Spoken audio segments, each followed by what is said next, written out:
Introducing? Okay. Go for it. All right. So I want to thank everyone for joining us today. I want to specifically thank Yossi for setting up this call and for Jake and Ronnie for all of their help and support to make this happen. I'm also excited to welcome all of you guys, everyone who's on the GNC, and for those who watch this video later and are interested in getting more involved. I'm excited to bring you in and to welcome you to the first official thing we do as a GNC. As a quick just note, I want to make a mention that I have actually been sick the past few days, so if I sound a little nasally, it's probably because I actually am, not because the sound is off. I want to quickly introduce myself. My name is Jerry Eisman. I work for BYO as the Associate for Israel and Global Jewish Peoplehood, which means I manage BYO's Israel and Global agendas. I have now worked in about 9 different countries supporting Jewish life and Jewish teen work, and currently manage BYO's global network, which is about 30 countries. So I've been asked by Yossi to come speak to you guys today about globalization and global Jewry. I'm not going to be speaking about BYO-centric or specific things, so if you have questions about those things, you can feel free to hold off. Otherwise, this is going to be a lot about the bigger things. I'm going to quickly run through a bunch of different pieces, inclusive of where have we come from, how has the work come to be, and what are organizations doing today to bring together and strengthen the Jewish community. At the end, I'll leave some time for questions. And if you do have questions during my speech, feel free to write them down, or you can post them in the side chat or send them to Yossi. Now, I want to kind of start off with where the Jewish people have come from. I think that's a really unique piece that sometimes is left out in the conversation of our history and our heritage. The Jewish people were a tribe. We started off as a group of people, and really Bnei Israel, and Israel specifically came from Jacob and his family. So we're talking about biblical understanding of our people, and from there of course we have the rest of the history within the Torah. We have the rest of the history that we found in the other writings in the Bible, which is Ketuvim, writings, Nevi'im, the prophets. And we're left with a very long history, which is very complicated but very clear as this is what our people have done, and this is what has happened to our people. And a lot of those things include being spread out, being part of this diaspora, this idea of being part of the Jewish world outside of Israel. And though the diaspora has been a very big issue because we were kicked out of Israel originally. Many incredible works have actually come from diaspora Jewry, inclusive of many famous rabbis and their works. Of the 2 Talmudic sources, the 2 Talmuds we look at, one was made in Babylon, the Babylonian Talmud. We see lots of great things happening. Fast forward many years, then in 1948, David Ben-Gurion, on the eve of Shabbat, declares Israel is back after Resolution 181 for the United Nations. And then we begin the War of Independence. However, at the same time, it should be noted, the diaspora still exists. So when we talk about the global Jewish community or global Jewry, we're talking about everyone. And this kind of idea of where have we come from, where have we gone, is very profound because there's lots of pieces that are steeped into history, lots of pieces that are very steeped in culture. But one of the things that I find very interesting is that it's a value. That within the Jewish text, within Jewish values, this idea of supporting each other, helping one another is common. So there's one that I really want to point out. It's from Midrash. It's a Midrash in Vayikra Rabbah 4:6. This is not a common text that we cite, but I still think it's important to say. This one gives an example that illustrates. Excuse me. This one gives an example that illustrates mutual responsibility Jews have for each other. There was a ship sailing in the ocean. One of the passengers took out his drill and started making holes in the hull.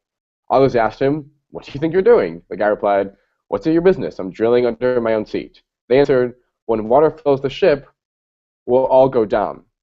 The point is that we're all in the same boat, and whenever any Jew does anything, it affects all of us. So it's all about communal responsibility.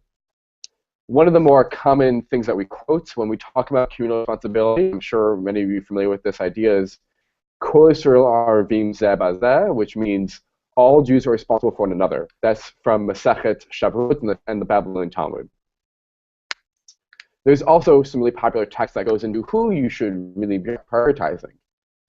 Even Moshe Ramani's Rambam goes into, in his book, Gifts for the Poor, you should help those in your family before you help those in your community, before you help those in the world. And he has this sentence that essentially sections off who you should be helping. For us today, it's a very unique question. So we know we have to be responsible for the Jews around us. We know we should be responsible for our brothers and sisters. However, who is in our community and what does that mean? Today, we live in a society that's more interconnected and intertwined based on technologies, ease of travel, and so on. So when we talk about a community, it's really unclear as to what that means. So there's a well-known book called Imagine Communities written by a man named Benedict Anderson. And in the book, he kind of says the face-to-face community that we have is slowly going away. Now, it's true you have your community that you engage with and around you. You have your school, I have my work, and I have the BYO community I work with, and we work face-to-face. However, there's opportunities like this. The GNC, for example, is a community that has nothing to do with face-to-face communities. It's all based on teens getting together around the world communicating. So the fact that this kind of technology exists allows us to build our own community. So what Benedict Anderson calls an imagined communities. We imagine we're part of this community. We have something in common with each other. We're more interconnected. We believe that we have a lot in common, and this is kind of what the Jewish people have done. Now, for globalization, it's a really unique perspective because that word alone has a lot of understandings, definitions, perceptions. Some believe it's a very negative term, which leads to an overcasting of what is happening around the world and how we're not actually interacting, but we're just more imposing. Some people believe it's a way of showing this interconnectedness, or more so, inter-exchange, which is what I usually feel. As someone who has lived abroad and worked in major communities and worked with major communities, I understand the power that inter-exchange has with others. You share best practices, you share with each other. It's not that I am coming to impose myself, it's that I understand that I have a perspective, you have a perspective, and we should share in those things that are common, and we should learn from those things that are different. Excuse me. Now, who are some of the organizations that I want to point out to in the global Jewish world, in global Jewry, that are promoting these experiences, who are promoting a global Jewish community, a strengthened Jewish community?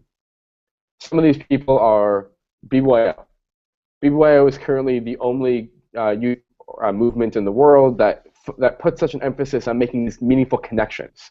You know, there are many organizations who have global networks, who participate in things that do bring together teams.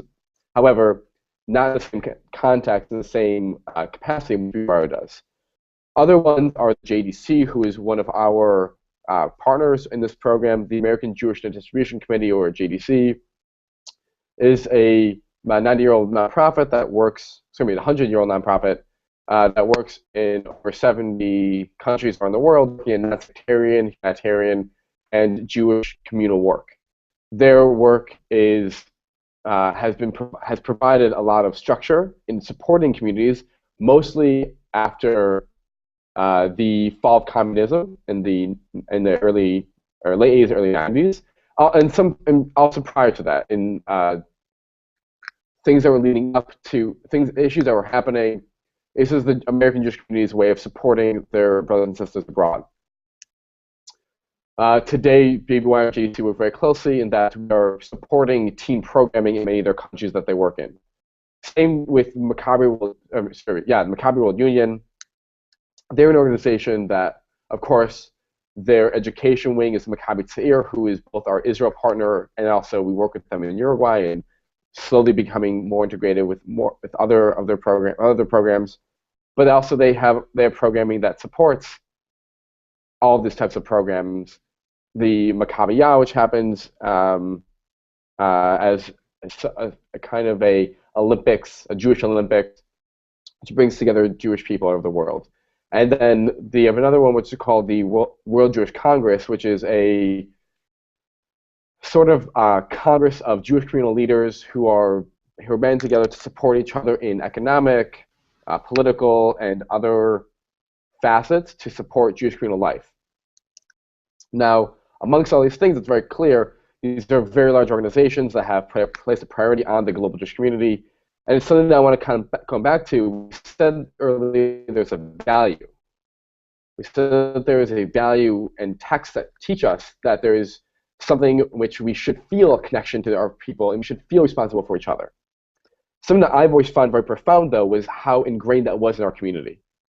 I've heard people speak about this before, and it's something I want to share with all of you guys today. In the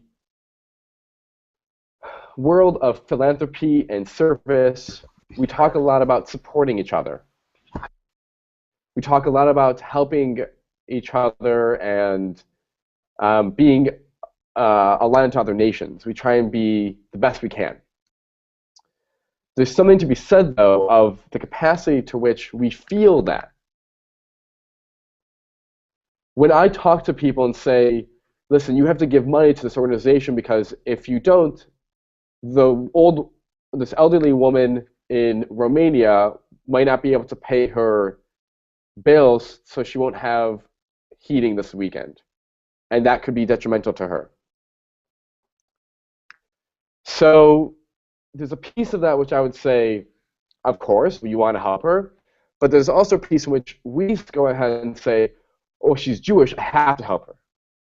This camaraderie, this communal responsibility, is something that's very much ingrained in ourselves, and even though that based on different even though that communities vary in terms of how they participate in service, how they participate in communal responsibility, this idea of feeling responsibility or this idea of being banded together is one that transcends our community.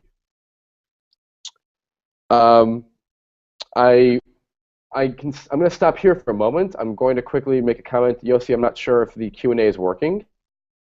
However, there's a bunch of things. Sorry? I'll double check that now. Okay. There's a few things which I think might be interesting, and I'm going to open up this to you guys to hear more about. Now, there's a lot to be said around what are some of the major issues facing the global Jewish community, and what are some unique. There are also some things which are unique around anti-Semitism, which I know is usually a hot topic. And then there's, of course, what's happening in the world, and I can kind of explain which Jewish communities, how they vary, and what they look like. For example, we have a widespread here of Jewish teens from many countries, but no one here is India, for example. And if you're interested, I can tell you more about some of those unique communities. So I'm going to turn it over to you and ask you, how do you want to proceed with the question and answer section? So I am getting some questions now. Philip just submitted a funny question saying, hi, everyone. So if you are on the, hi, Philip. If you are on the Google Hangout version of the link, not the YouTube link, they're both posted on the Facebook group and sent out in the email, and they both should work. So you can just use the tab on the side that says ask questions, and if that isn't working for you guys, you can just chat me. I think we're all friends on Facebook. A question, and I will ask Joey to answer it. And right now, if anyone below has any questions, Camille, Jake, Matt, Sam, Samantha, if you guys have any questions, now's a good time to ask them while we wait for other questions. I got a question for Joey, actually. Do you think that earlier you were saying that, like, you know, the world nowadays is a lot more connected because of technology and easier travel and everything? Do you think that because of that, like, perhaps we all still have those connections, we do break the walls of that diaspora that separates us because of those benefits, but do you think that our global relationships are like negatively impacted or positively impacted? How do you think that like affects our relationships with each other? Just to clarify, you're asking how do I feel like those technologies have either positively or negatively impacted the relationships you guys have created? Yeah, yeah. Great. I think positive. Now, let's make it clear this is my very personal opinion. I will happily chat with anyone. However, in the creation of relationships, I have seen multiple versions of people get together in different ways, inclusive of course, the face-to-face communication, which you spoke of earlier. There are pen pals, which is a less technologically advanced version of what we're doing today. And then, of course, we have this. I believe that the fact that I can be so communicative with my colleagues and friends around the world using my phone, using my computer, is beneficial in sustaining those relationships. Do I think it's also, has it hindered other things? Sure. There are instances where people feel that they can make friendships and communities only on these technologies or more so on these technologies and do not feel the need to go out and interact with the people around them. I live in an apartment building. Do I know the people who live in my apartment building? No. Is that a problem? Not a big one. Would it be beneficial to me to meet my neighbors? Yes. But I don't think that technologies are hindering us as much as they're helping us create those meaningful relationships. Of course, if done right. Off of what you just said, do you think that because we are like don't meet as many people face to face anymore, do you think it's getting in the way of the like Jewish community knowing each other? I'm gonna phrase that better. No, I understand. It's a very interesting question. I would start by saying I'd want to define who the Jewish community is, because as we said before, in one instance, if it's the global Jewish community, the answer is no, because we now know each other. We are more familiar with each other. We have friends. We have family. We know who the community is.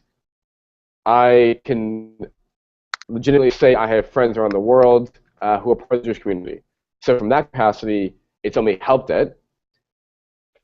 In the growing American Jewish community, I'm going to specifically speak to that one. I think it's not. I think that's the thing hindering us. I think that mass populations moving to central cities, creating distinct Jewish communities within that, for example, based around a synagogue, based around a youth organization, based around community service, that's probably been a bit more of why the community has not been so strong. It's not central.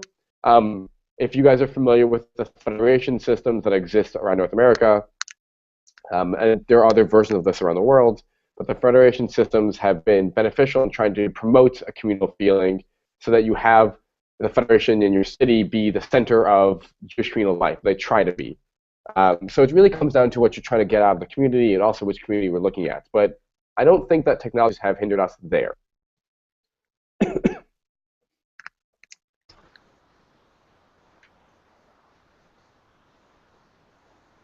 Any other questions?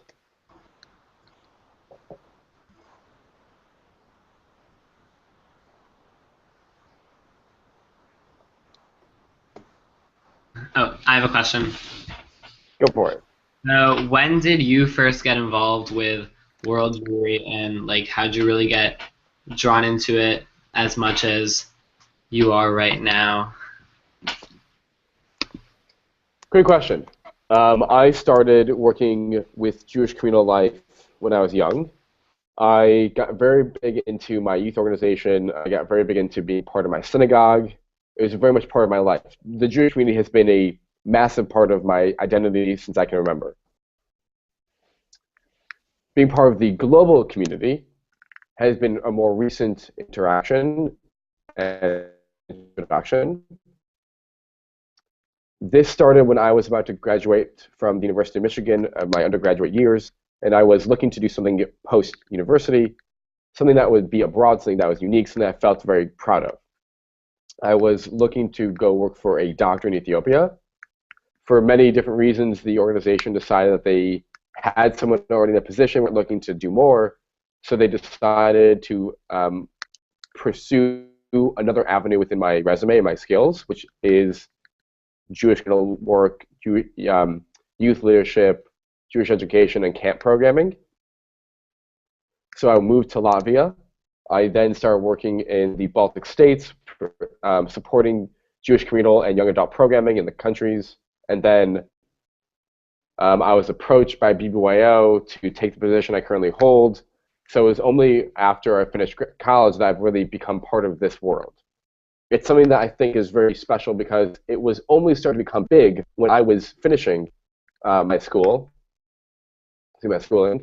And I don't think it's something that's as talked about. And I don't think it is where it needs to be yet. I still think many people are not familiar with it. I happen to believe that we are in a special group of people who are very familiar with this and who feel connected to it. But I would say it is now almost everything I do. So for me, it's become very much a labor of love and a very personal passion. And there's a beautiful thing when the personal meets the professional, and you find that the intersection of the two. Awesome. We have a question from Lauren Heiss. She says, even now, the ability to connect and have this call currently is a positive to technology. However, if we are only communicating through these artificial socialization techniques, aren't we avoiding relationships and missing opportunities? First of all, hello, Lauren. Second of all, great question. I think it comes down to what you were looking for. If this was your primary way of communicating, I would say you're missing out huge. And I'm going to actually cite something I'm sure you're familiar with. In the film WALL-E, which I'm sure you all love and as much as I did, the film shows a really unique thing where there's two people in these weird scooter or chaise lounge things going along their day, and they communicate with each other. There's a screen for them, and they're communicating, but they're next to each other. The problem with this is that they're missing the time to actually build connections with each other next to each other. You have the opportunity. Now, I do believe it is detrimental in some capacities because you should build those skills. I don't, socialization, those are important skills that everyone should learn. There's a reason why at a young age, babies are brought together so that they can socialize and meet each other and learn social cues. I do believe also that we should promote more exchanges, so more times that we can meet and actually make these less, whatever this is. I don't really, other than teleconferencing, whatever term I use for this. But I don't believe that it is detrimental to building of these relationships because this is the way that we currently have the opportunity, and we don't have the option to always fly each other to each other's countries and make this as meaningful as possible.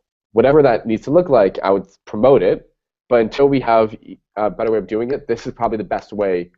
And I still think that even a simple text every so often is more powerful than just going years without communicating with someone else.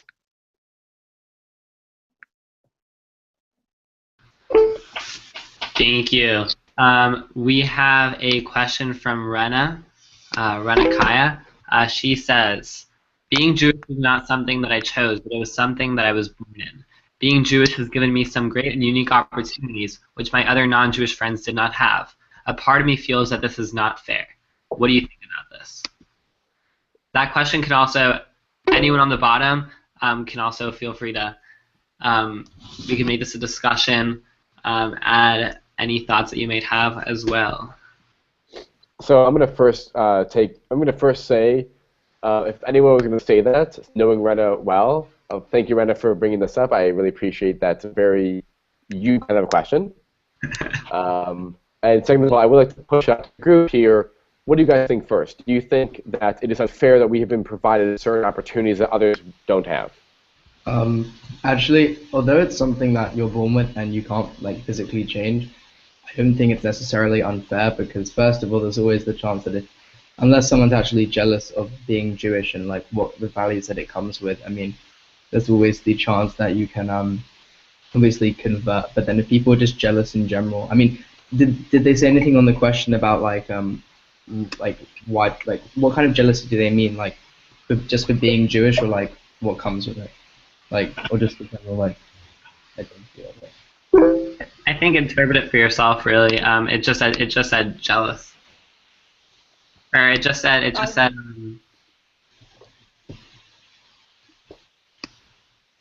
doesn't really use the word jealous. It just says you think it's fair that as a Jew you're able to have these opportunities that some non-Jewish Jews are able to have. I think that it kind of goes both ways. There's things that being Jewish I get to do, but there's things that being Jewish I don't get to do, or I think things that I see in my friends' religions that I'm like, or cultures, or however you regard Judaism, and I'm just like, wow, that's really cool. I wish I could do that. And I think at the end of the day, you actually really can if you want to. I don't think it's something I should like. You should limit yourself just because it might not just be for your people. Just because people say it isn't technically something you would be doing or you normally do. All of those watching on Google Plus, feel free to state your opinion over the questions as well, and we'll involve you into our conversation. Anyone else on that question, that topic? I mean, I feel like it's first, hi Rena. I feel like we're entitled to it because we are Jewish and it's part of our religion and it's part of our faith, and we are born like blood and bones Jewish. But like at our bar and bat mitzvahs, we like choose to like stay Jewish, and with that,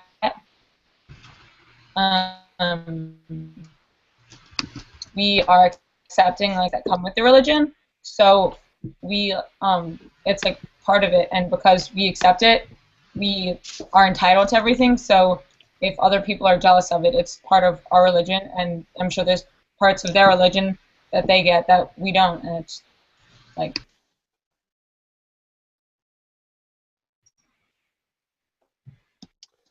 Yossi, can you do me a favor? Can you read Rena's question one more time? Absolutely.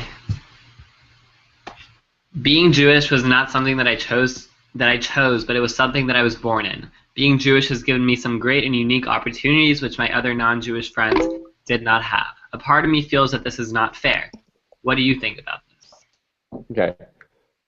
So everyone, I'm excited to introduce you to Rena's mind, and it's incredible. And Rena, I want to give you a really interesting person to pursue.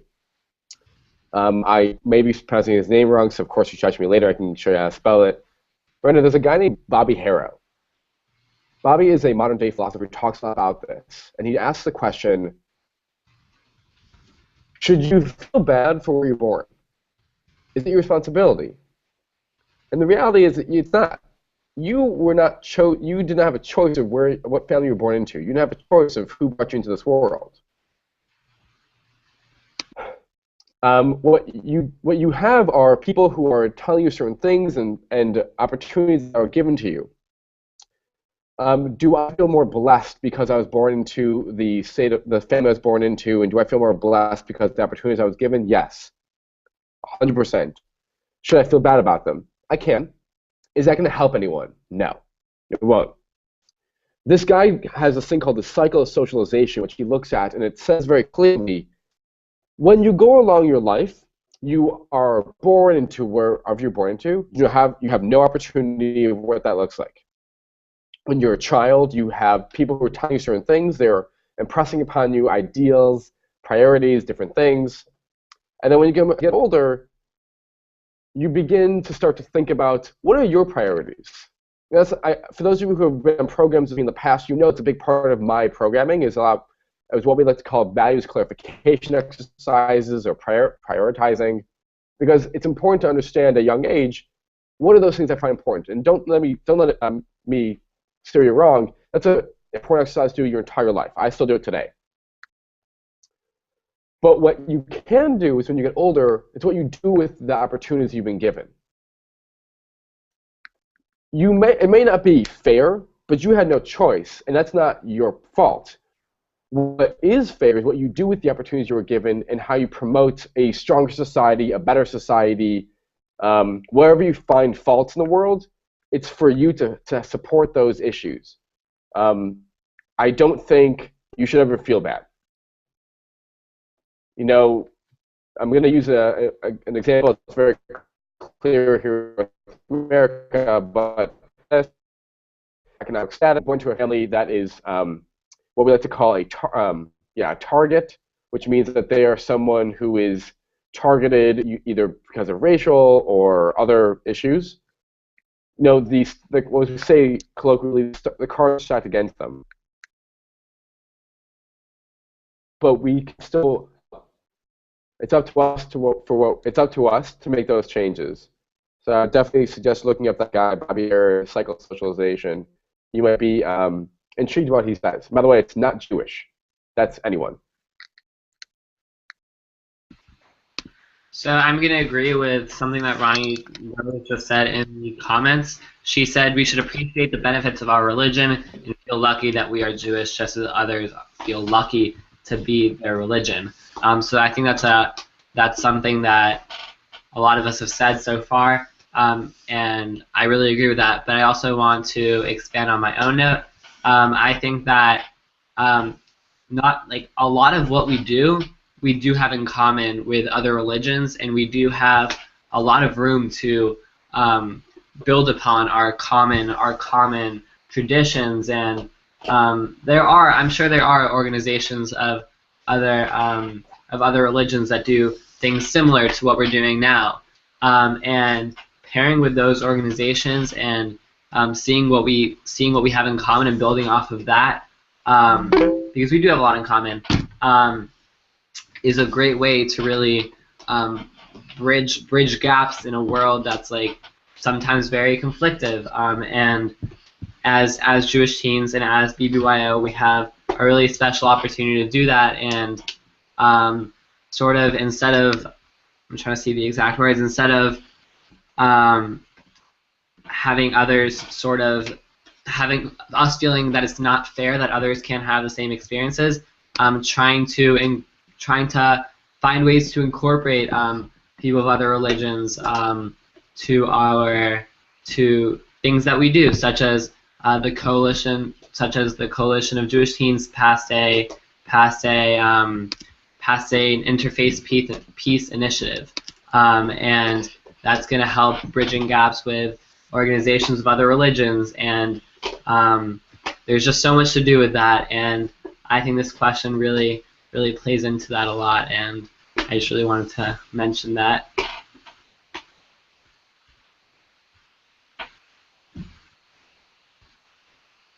Anyone else? Is there a sorry, earlier I think I missed the beginning of the question. I was having issue with my internet.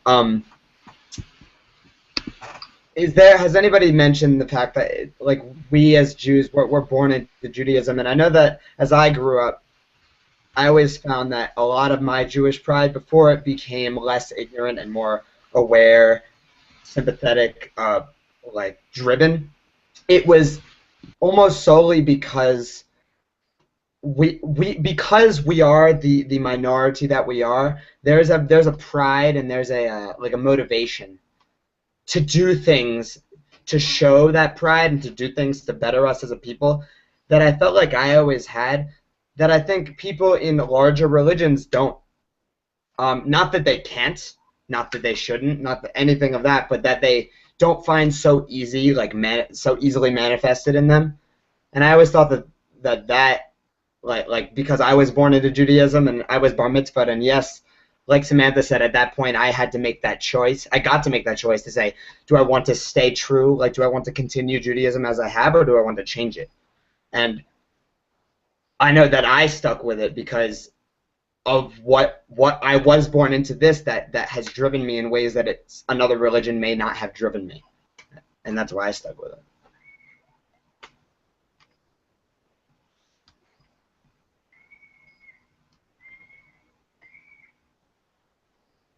Yes, you're muted. Sorry. So Meredith Mackey asks a question. At my middle school, everyone takes a class called World Religions, where we compare all of our religions as well as ones not represented by our community. I think the most important way to spread the power of faith is to learn about everyone's beliefs. I don't think that was a question, but an opinion on what we were talking about. Does anyone have... Oh, and then Lauren Heiss says, I couldn't agree even more with having pride in a different type of motivation with Judaism. Does anyone have anything to say about that? Any comments? And then we have, I think, 1 or 2 more questions, and we can start wrapping up.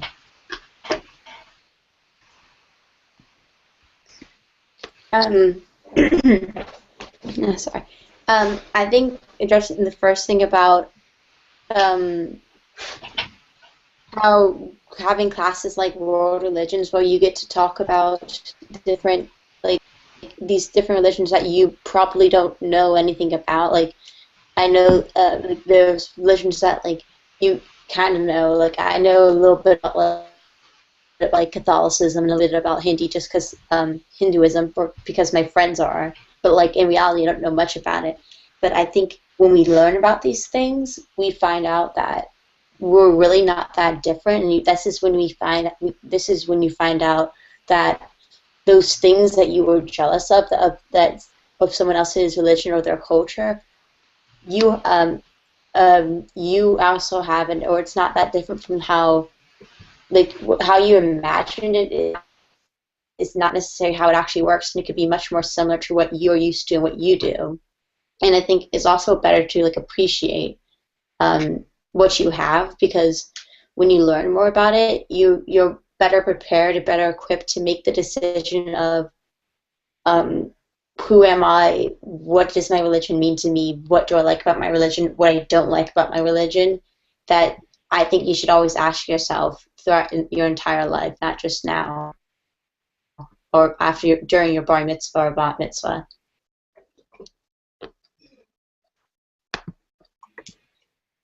I want to say one of the more unique things about the Jewish religion, the Jewish heritage, the Jewish people, is that there's a lot of opportunity to find your niche.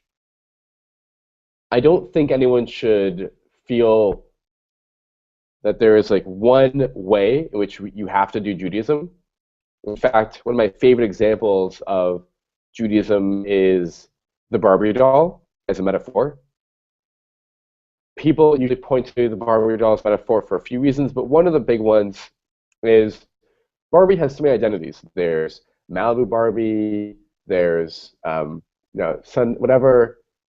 I don't know. I didn't play Barbie, so you guys are the other ones. But essentially, the idea is that each identity allows you to find whatever it is. It's always a Barbie, but each one is separate and has its own priorities, its own identity, all these things. So when you think about where's your Judaism, how does it relate, how does it interact, whatever those things are, I would really put some emphasis on finding those things, because Judaism is open. And if you think if there's something that you want to learn more about, I guarantee, there's style of Judaism, a way of life, a lifestyle, which is steeped in Jewish values, identity, people, culture, whatever it is. And you should find those things for yourself. And I agree. You should continually ask those questions. When you stop asking those questions, you're doing yourself a disservice. But once you do have those questions, and once you do find those things, allow yourself to be immersed in those people of who are like-minded, and continue to look and how to improve yourself, how to improve your identity, how to improve the world around you, whatever you need for yourself.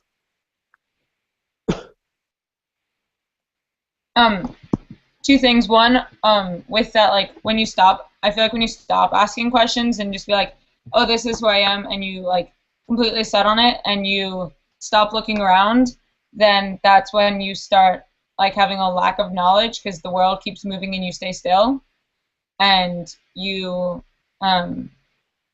it, like, hurts. I don't want to say it hurts you, but, like, you are doing yourself a disservice, because there's it sounded better in my head. But, like, there's more to do. This isn't okay. I'm gonna move on because this isn't sounding right. All right, and then my question would be: can you talk about, Joey, the difference between the American Jewish community and maybe some of the smaller Jewish communities in Europe? I can. So first of all, I'm going to try and take a stab at what you're trying to say, Sam, because I think it would be, sorry, Sammy, I don't know if I called you Sam. I want to take a stab at what you're trying to say, Sammy, because I think it's a really unique piece, but I'm going to put in the metaphor. There's an idea in Judaism. There's an idea in Judaism that in Judaism, this idea comes from a rabbi, but in reality, it can apply to anything and everyone. He likened it specifically to goal setting, but I think it can be also for asking questions. He says that like I said, I'll do it before asking questions. He says when you stop asking questions, you are doing a disservice. What is this? It's like if you're pushing a cart up a mountain. If you push a cart up a mountain and you let it go, it goes backwards. If you push a cart up a mountain and you put pressure on it, but stop and take a break, it holds. And then you keep pushing, pushing, pushing. And you'll never get to where you need to go because you're always asking questions. If you always ask questions, you'll continually push farther. If you ever take a break but keep asking things and just not letting yourself, not necessarily going backwards, then at least you're not doing yourself this service we keep speaking of. Okay, that's one metaphor I want to bring. There's a rabbi who talks about that a lot. Before I quickly go to there, Yossi, is there anything that's related to what we're talking about before I do Europe and America or other communities? Not really. We are nearing 45 minutes, and we wanted to keep this under an hour, so I think that'd be a good transition. Okay. To that. Okay. I'll do a quick little overview on Jewish communal life outside of America. I'll quickly start on what America looks like, and then I'll move around. America is very special in that outside of Israel, America is the second largest Jewish community in the world. There are tons of people, tons of Jews. Not all of them are affiliated, not all of them are engaged, but at least they have some type of identity which drives them to Judaism.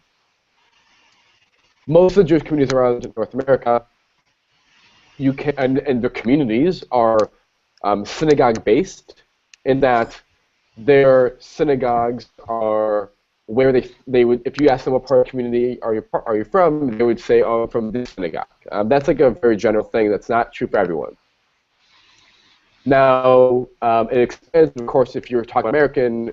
If you're an American, you're talking about other communities. You might say, oh, for me, I'd say I'm from the Metro Detroit Jewish community. The synagogue I'm from, and you can expand on that as you wish. What's also unique is that there are so many organizations that work to different things in Jewish community. Those that work, organizations that do specifically things with Jewish community, things outside Jewish community, things that have values with the Jewish community, whatever it is. There's just tons of things that exist. Around Europe, it's a little different in that there are not as many organizations, but strong communities, and they're more center-focused. This is not true for all, but I'm going to make a very big generalization, so you must excuse me. But there's something called a capital C community. A capital C community is one that is based on the community center. It is a community center that houses the Jewish communal life. Youth programming, elderly programming, family programming, schools sometimes, maybe even a synagogue, whatever it is, this is a capital C. And it's very common for that to become your quote-unquote community. So in America, when we talk about communities, we're really talking about a people. No walls, not a building, and the people who are part of it. I realize excluding a synagogue, but I'm trying to go broader than that. In Europe, we're talking about very clearly, this is a community center. If you go to the community center and do things with that community, that is your community. And of course, that will vary from people to people and place to place, but that's a good generalization of how does it differ. And don't be fooled thinking there many other Jewish communities, or excuse me, Jewish organizations, because there's a lot of Jewish organizations and many communities around the world, all do different things. A lot around what's called the Jewish renewal, the Jewish Renaissance, which is the rebuilding of, and the strengthening of Jewish communities in European communities, European countries. Joey. There's also something to be said. Yes. I hate to interrupt you, but Sarah Beisman just asked you to slow down a little bit because she can't understand you. Just wanted to bring that to your attention. I appreciate that. Thank you. I got a little carried away. I got excited. Sarah, thank you. I got excited, guys. So you have capital C communities. You have other communities.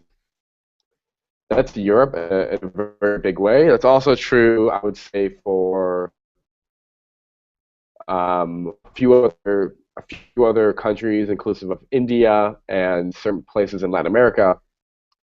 Now, I want to be clear, there's also schools. Those are also parts of the community and what they look like. And Jewish schools can vary. Mostly, a lot of them have what we call municipal schools. So these would be like a public school, but it's still a Jewish school. And there are different countries that have different things. For example, you might be in Estonia, but go to a Polish school. Even though it's a Polish school, it's still a public school. It's a municipal school. So that's a very common thing in to have a municipal Jewish school. And then at the same time, there's also many synagogues. Not all of the synagogues, schools, communities interact. Some don't, which is it's an unfortunate reality that they don't interact because they don't necessarily like each other. Politics is a big thing no matter where you go, which community, which country, whatever it is. It's politics is politics. But for those that do interact, it's a beautiful meld of these three things. I'm going to point to one of my favorite examples, Estonia. Estonia has their community center, their school, and their synagogue of one building. Now, it's not to say that there isn't every so often a tiff here and there or whatever, but it is to say that it's interaction, that when the community has a program for everyone, the synagogue is there. When the teens from the Jewish school are finished and ready to go to Jewish program for their youth program on Friday night, they just leave their school and walk directly into the community center, never leaving the outside, never going to the outside. They do it all from within the building. So there's a lot there. I can go into more detail, but I don't think that's important for this call today. Sammy, did I kind of hit the pieces that you're looking for or answer your question? Yeah. Cool. So then, Yossi, is there any other questions, or to the people here, are there any questions I can answer before we wrap this up? Yeah, I have a question. Just to end it off on a lighter note, I know you've been quite a world traveler and have lived in a few places around the world. Can you just wrap things up? Can you tell us what it's like to live in one of those communities, and just talk about your experience really quickly, favorite moments? Sure. Really quickly though, Sam, I think you had a question. Oh, yeah, true. Yeah. It's actually directed towards Joey. So, regarding actually your job, has recent in the last year, especially in Europe, there's been a lot of occurrences with discrimination. Has that affected how you do your job and what's been happening to do with your job? Great question. I'm going to make a suggestion to Yossi for GNC things in the future. We should do a anti-Semitism call. It's a very important topic and something that I'm very passionate about when it comes to what does anti-Semitism look like, because I'm sure it's, for those teens who live in Europe, it is different than what I'm sure my North American teens assume it is. But it's something I would love to chat about. So Sam, to answer your question, in general, no. The issues that we found have raised some red flags and are concerned every so often. But the reality is people are not acting as much as they have. I'm going to make a statement here. It's not as much I'm going to make clear, I think France should not be included in the statement because they've had a different situation. And I know Turkey has had, with the Liga teams, I know that there has been some concerns there, but I want to make it clear that this statement I'm about to make is more without the two of them as outliers. The current trend within anti-Semitism and what that looks like and how has it affected what we do is less important because people aren't acting as much as they have in the past.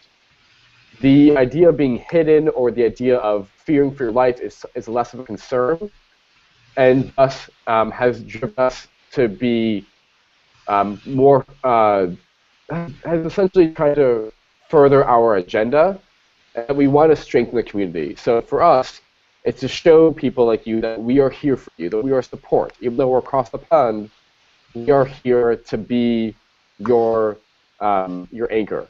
And I believe with all my heart and all my soul that adversity actually can strengthen the community.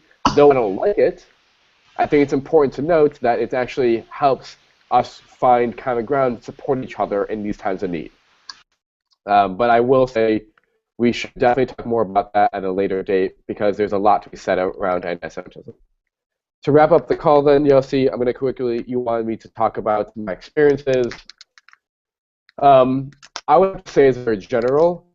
It's something that I wish all of you could to do one day, be it if you're European, be it if you're from Mediterranean or North American. Or be Latin American, I forget you. This is something that you should really consider, is how to be more active within the global Jewish community. Don't ever forget your community from your home community. I want to make it clear that what you define as your community can vary, and it's up to you to make those clarifications and priorities. But being part of a global movement, being part of a global people, being part of one unified people is important. In Judaism, we have something called Klal Yisrael. That is the Hebrew for the global Jewish community. There's another word you might hear in Hebrew called Amiyut. That is peoplehood, which is not actually a real word yet. There's a movement to try and get that to be a word. But these words, peoplehood, global community, are important because it drives us to gather something with each other. Now, for me, when I had these experiences, or still have these experiences, I have found a lot of camaraderie. I found a lot of love, a lot of satisfaction. It's incredible, incredible work. I've also found to be at times very difficult, and it's important to note that each community will have their own ways of interacting. And for me, when I was younger, I was plopped into a community and had to kind of find my way. And though I did, there were some hardships along the way. However, arguably, the most powerful things I've ever done in my life have been with the global community and supporting Jewish life around the world. And for you guys here today to say as teens, I'm standing up for people around me and making it a priority for myself to be part of a global movement. And I'm not talking about BWR at this point. I'm talking about the Jewish people. We are a global movement. We move around ourselves. We move around finding camaraderie, finding common heritage, common language, and the unification of our values. This is who we are. And for you guys to come today and to make this your rallying point, you should be all applauded and should feel empowered, knowing that you are at the beginning of a revolution. And I truly believe this. Give it 50 years, you'll see how quickly the Jewish community strengthens itself. And right now, there has been a stronger impetus and a stronger importance placed on finding those connections, making those connections, and becoming one real global community. With that, I would like to thank Yossi. I would like to thank all those who joined me on the call. I would like to thank all of you who are watching from home and who participated through the chat. And I'd like to thank all of you who will watch this video later. And of course, everyone who is making this a priority at home. On behalf of the GNC, thank you, Joey, for hosting this call. Just a reminder to everyone on right now, we do have a call tomorrow night at the same time, 6 p.m. Eastern Standard Time, regarding a hangout, regarding globalization and BPYO, hosted by Ronnie, Jake, and I, and it's also going to be really great. Thank you once again, Joey, and I guess that's that. Thank you, everyone. Thank you.